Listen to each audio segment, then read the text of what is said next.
Bu siz va men hamda butun hayotliklarga munosabatli video. Bu yana tabiat dunyosidagi tangpunliq munosabatli hikoya. Oxirigacha astoydil ko'rishingizni umid qilaman. Virusni tilga olganimizda u ko'pchilikka notanish bo'lmasligi mumkin, lekin virus bu dunyo bilan zotili chiqisha olmaydi. Uning hech qanday hujayra qurilmasi yo'q, faqat irsiyat moddasi RNA bilan bir dona oqsil sirtqi po'sti bor. U mustaqil mavjud bo'lib tura olmaydi, cho'qim parazit egasiga beqindi. Tirik tan hujayrasidan ayrilsa, hech qanday hayotlik faoliyatining alomatlarini hozirlay olmaydi. İnsaniyat taraqqiyotining dastlabki mezgilida insonlar dunyoda virusning mavjudligini bilmaydi. 1892 yilning ma'lum bir kuni kelganda Rossiyalik o'simlikshunos Ivanovich tamaki birmoqning ustida bir xil hujayradan kichik patogenni bayqadi. Hamda u buni virus deb atadi. U bakteriyadan oz deganda mingasi kichik, diametri faqat 10 dan 300 nanometrgacha. Odatdagi mikroskop orqali uni kuzatish aslo mumkin emas. Shu sababdan faqat optikalik mikroskopdan foydalanib, undan uning haqiqiy qiyofatini ko'rgili bo'ladi. Virus nima uchun bu dunyoda mavjud bo'ladi? Shuncha ko'p yil o'tib ketdi, buni hatto olimlar ham bilmaydi.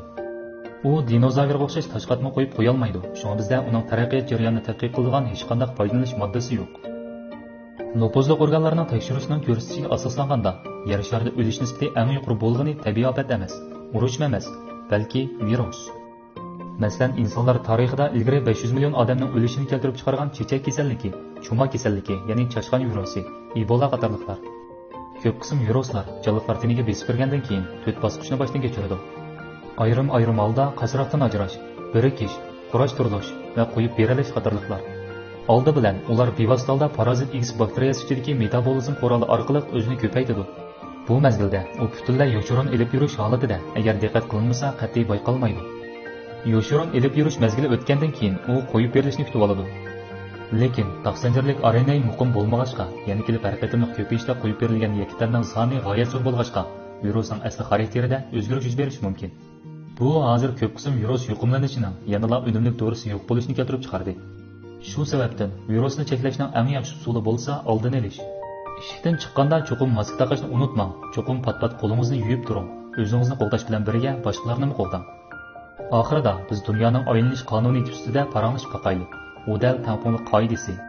Tangpunliq bo'lsa, olamdagi barliq narsalarning asli manbasi va mohiyati, ya'ni shundaqla olamdagi narsalar aylana olishining oxirgi qoidasi. Har qanday narsa hammasi tangpun bo'ladi. Kichik qiziquvlar orasidagi munosabatdan cho'ngi g'oyat zo'r biologik zanjir munosabatigacha. Tuyuqsiz ma'lum bir halqa buzg'unchilik uchirsa, asli qaytarib bo'lmaydigan ziyon paydo qiladi. Qaysi vaqtdan boshlab bilmadim, insonlar allaqachon maqsadli holda bu xil tangpunlikni buzivatdi. O'rmonlarni qalaymaqan kesish, o'chirg'ili bo'lmaydigan cho'ng'itning yamirishini keltirib chiqarib, millionlagan hayvonlarning qaytadigan joyi yo'q bo'lishiga sabab bo'ldi. Yovvoyi hayvonlar insonlar manfaat uchun o'ldirildi, hatto ular tomoq ustidagi yemekliklarga aylandi. Bu yer sharining aylanishiga shaksizki halok bo'lish xarakterlik zarba. Amaliyotda virus qo'rqinchli emas. Bu dunyoda eng qo'rqinchlisi amaliyotda biz o'zimiz. Inson zoti nima? Noiti bir shalpaqili, tabiat dunyosidagi eng ojiz narsa. Bizning borliq afzalligimiz faqat bizning aqlimiz va ideyimizda. Lekin u bizning jallodlik qilichimizga aylanib, gunohsiz hayotliklarning beshida pulonmaslik kerak. Biz tabiatdan ayminishimiz kerak. Hozirdan boshlab har qanday yovvoyi hayvonlarni iste'mol qilishni rad qilishimiz. Haqiqiy ma'noda odam va tabiat orasidagi sijil taraqqiyotni amalga oshirishimiz kerak.